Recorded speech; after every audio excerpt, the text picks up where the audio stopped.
નમસ્કાર દર્શક મિત્રો, હું છું ગ્લોબલ એસ્ટ્રોગુરુ ડૉક્ટર પંકજ નાગર. હર હંમેશની જેમ જ્યોતિષ જ્ઞાન જાગૃતિ અભિયાનના નેજા હેઠળ તમારા માટે હાજર છું. આવો આજે આપણે એક નવી વાત કરીએ. આપણે સાંભળતા હોઈએ છીએ, અરે યાર પેલા ભાઈનો બહુ જ ખરાબ ટાઈમ ચાલે છે, અરે યાર પેલા ભાઈ તો હવે પતી જવાના. આ બધી ઘટનાઓ જ્યોતિષિક ઘટનાઓ છે. ગ્રહોનો તમારા સારા નરસા સમય સાથે સીધો સંબંધ છે, માનો યા ના માનો. પણ હું તમને ઉદાહરણ સહિત સમજાવીશ.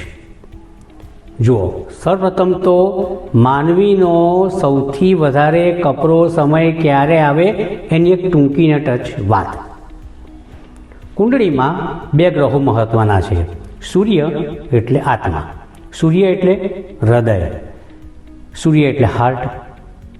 ચંદ્ર એટલે બ્રેઇન, ચંદ્ર એટલે મન. એ ભલે જાગૃત હોય કે અર્ધજાગૃત હોય.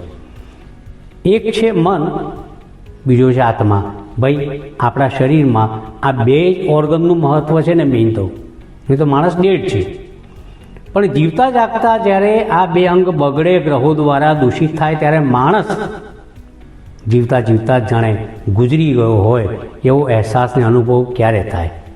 લાઈક તમારી કુંડળીમાં આપણે આ ચર્ચા થઈ રહી છે ત્યારે તમારી કુંડળીમાં ધારો કે 12ના અંક આગળ સૂર્ય છે, તો સમજી લેવાનું કે અત્યારે તમારો ખરાબ સમય ઓછામાં ઓછો જૂન 2027 સુધી ચાલુ રહેવાનો. કેમ?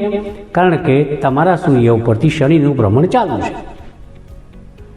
ધારો કે તમારી કુંડળીમાં ચંદ્ર 11 નંબરની રાશિ આગળ છે, 12 નંબરના અંક આગળ છે, 1 નંબરના અંક આગળ છે, તો તમારો અત્યારે ખરાબ સમય ચાલવાનો. કારણ કે તમારો ચંદ્ર એટલે કે તમારું મન ગોચરના શનિ દ્વારા દૂષિત થઈ રહ્યું છે. એનો મતલબ શું થયો કે જ્યારે જ્યારે કુંડળીમાં ચંદ્ર બગડે, જ્યારે જ્યારે કુંડળીમાં સૂર્ય બગડે, એ ભલે રાહુ દ્વારા બગડે કે શનિ દ્વારા બગડે, ત્યારે તમારો બહુ જ ખરાબ સમય શરૂ થઈ જતો હોય છે. આ અગાઉનું એક ઉદાહરણ આપું તમને હું. તમને થશે યાર મીનના સૂર્યની જ વાત કરી, 11, 12, 1 નંબરના ચંદ્રની જ વાત કરી, તો હવે આપણે બીજું એક ઉદાહરણ આપીએ કે એવા જાતકો 2023 અને 24માં ખૂબ જ હેરાન થયા હતા કે જેમના સૂર્ય આગળ 11નો અંક લખ્યો હોય. એવા જાતકો હેરાન થયેલા કે જેમના ચંદ્ર આગળ 10, 11 ને 12નો અંક લખેલો હોય. એવા જાતકો પણ હેરાન થયેલા છે. મૂળ મુદ્દાની વાત એટલી જ છે કે કુંડળીમાં સૂર્ય કે ચંદ્ર બગડે ત્યારે તમારો ખરાબ સમય શરૂ થાય ને થાય. ઉપાય બતાવું છું.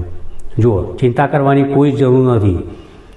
જો તમારો સૂર્ય કે ચંદ્ર બગડતો હોય શનિ દ્વારા, રાહુ દ્વારા, કેતુ દ્વારા, તો તમારે દર શનિવારે એક તાંબાના લોટામાં જળ ભરીને એમાં એક 25 ગ્રામ ખડી સાકરનો ટુકડો એને ઓગાળીને એ જળ પીપળાના વૃક્ષના મૂળમાં ચડાવવું જરૂરી છે. આટલું યાદ રાખજો.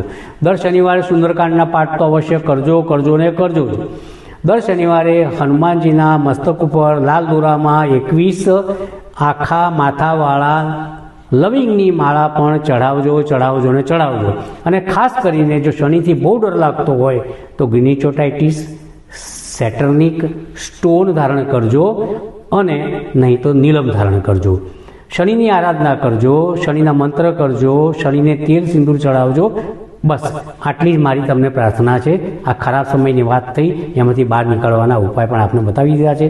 નમસ્કાર.